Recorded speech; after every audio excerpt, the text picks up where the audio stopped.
Nagpatupad na po ng 50% discount sa pasahe ang DOTR, MRT3 at LRT2 simula po sa March 23. Ayon po sa DOTR, bahagi ito ng hakbang ng pamahalaan upang mapagaan po't mabawasan ang gastusin ng mga pasahero. Sinabi ng Acting Transportation Secretary Giovanni Banoy Lopez, malaking tulong ito lalo na sa gitna ng tumataas na presyo ng langis. Kusang mababawasan o magbabawas daw po.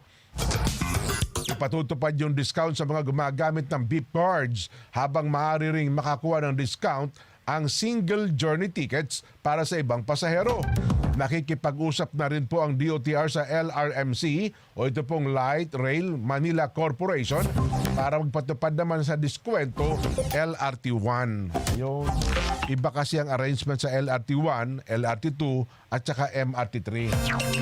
Iba-iba pa kasi diyang management, ano ha?